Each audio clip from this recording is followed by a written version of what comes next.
नमस्कार, पंजाब केसरी में आपका स्वागत है। मैं हूं बलवंत अक्षर। हरियाणा में फरवरी में पंचायत चुनाव प्रस्तावित हैं और हरियाणा सरकार ने महिलाओं को पंचायत में 50% आरक्षण की व्यवस्था की है। लेकिन इसी आरक्षण को लेके सवाल उठने लगे हैं।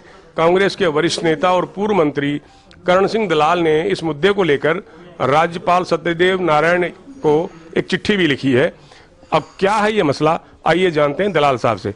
दलाल साहब, आपका स्वागत है। थैंक यू तक्षक साहब। ये जो हरियाणा पंचायत राज अधिनियम, संशोधित अधिनियम जो पिछले दिनों विधानसभा में पास हुआ, बड़े अफसोस की बात है कि भारतीय जनता पार्टी और जजपा ने एक साजिश के तहत असंवैधानिक कानून को पारित किया, जिसमें ये दिखाया गया कि उन्होंने 50% जो पद है पंचायत चुनावों में वो महिलाओं के लिए उनको एलोकेट किया है। आरक्षण का नाम ना देकर के उनको एलोकेशन का नाम दिया है, जो कि एक आरक्षण ही है। इवन ऑड का दर्जा बनाया है कि महिलाएं इवन से लड़ेंगी, बाकियों में ऑड्स में महिलाएं नहीं लड़ेंगी। इसका जो मतलब है सीधा सा वो ये है कि महिलाएं 50% आरक्षण जो इन्होंने किया वो ये कर सकते हैं, हमें उससे कोई इतराज नहीं। लेकिन 50% से बाहर भी जो ऑड नंबर की इनकी पंचायतें होंगी, वहां भी अगर महिलाएं लड़ना चाहें तो ये नहीं रोक सकते। इन्होंने गलत तरीके से कानून पास करके महिलाओं को रोकने का ये कानून बनाया है, जो कि गलत है। और महामहिम को मैंने लिख करके यही कहा है कि ये गलत कानून को वापस लिया जाए और अगर हरियाणा में पंचायत चुनाव समय पर संपन्न कराने हैं तो आपको फिर से ऑर्डिनेंस लाना पड़ेगा, जिसमें जो आपने 50% से ज्यादा महिलाओं के चुनाव लड़ने पर रोक लगाई है उसको हटाना होगा। तो आपको क्या लगता है कि गवर्नर आपकी चिट्ठी पर कोई गौर करेंगे? सरकार जो 50% आरक्षण का जो प्रावधान किया है उससे पीछे हटेगी? आपको क्या लगता है कि ये महिलाओं के अधिकारों को सीमित करने का प्रयास है?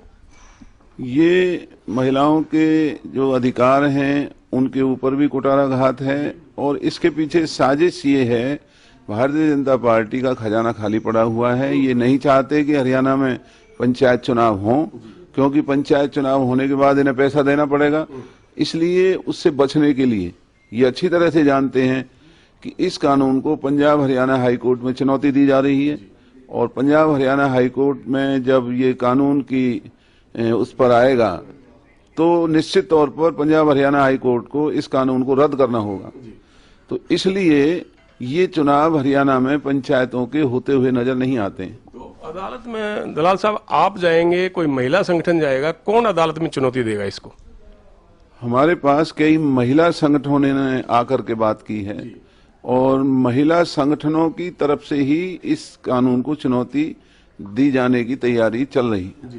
तो उप मुख्यमंत्री दुष्यंत चौटाला का तो ये कहना था कि हम महिलाओं के सशक्तिकरण के लिए बिल लेके आ रहे हैं। आपका ये आरोप है कि पंचायत चुनाव रोकने के लिए ऐसा किया गया है। तो क्या होना चाहिए जिसमें महिलाओं का सशक्तिकरण भी हो और कानून ठीक तरीके से लागू भी हो जाए? आप क्या चाहते हैं? देखिए, जैसे उत्तराखंड में, आंध्र प्रदेश में और भी कई राज्यों में 50% और 50 से भी ज्यादा फीसदी आरक्षण महिलाओं का पंचायत चुनावों में किया गया है। लेकिन उन्होंने ये रोक नहीं लगाई महिलाओं के ऊपर आंध्रा और उत्तराखंड में कि अगर 50% से बाहर भी वो लड़ना चाहे तो उन्होंने उनको नहीं रोका है। हरियाणा केवल इस देश में पहला राज्य बना है जो ढोंग करते हैं कि इन्होंने महिला सशक्तिकरण का काम किया है, जबकि असलियत ये है कि इन्होंने महिलाओं के अधिकारों को छीनने का काम किया है और पुरुष प्रधान एक राज्य को पंचायत राज चुनावों में एक भारतीय जनता पार्टी की एक नापाक सोच है, जिसको कानूनी अमली जामा इन्होंने पहनाया है। वो पंजाब हरियाणा हाई कोर्ट में इसको चुनौती दी जा रही है और ये आप लोगों के सामने आएगा कि चुनाव अगर कानून इन्होंने नहीं बदला तो ये चुनाव नहीं हो पाएगा। दलाल साहब, अक्सर ये देखा जाता है कि महिलाएं राजनीति के क्षेत्र में जल्दी से आगे नहीं आती और अगर कोई पंच और सरपंच बनती भी हैं तो पर्दे के पीछे से उनके पति ही वो सरपंच की भूमिका निभाते हैं। अगर हरियाणा सरकार ने 50% आरक्षण देके महिलाओं को आगे लाने की कोशिश की है तो आगे चल के हो सकता है वो 50% के बाद बाकी सीटों पे भी लड़ सके, ऐसी व्यवस्था हो सकती है। नहीं, हरियाणा राज्य संविधान से ऊपर नहीं हो सकता।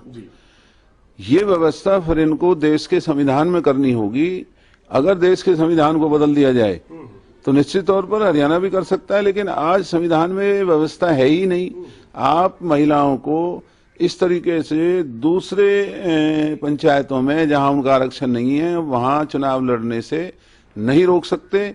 उन्हें चुनाव लड़ने का कानूनी संवैधानिक अधिकार है, जो कि हरियाणा ने छीनने का काम किया है। एक सवाल आपने और उठाया है कि इस कानून में किन्नरों के लिए कोई प्रावधान नहीं किया गया है, यानी कि थर्ड जेंडर की कोई कैटेगरी नहीं है, ना उनको पुरुषों में रखा है ना महिलाओं में रखा है।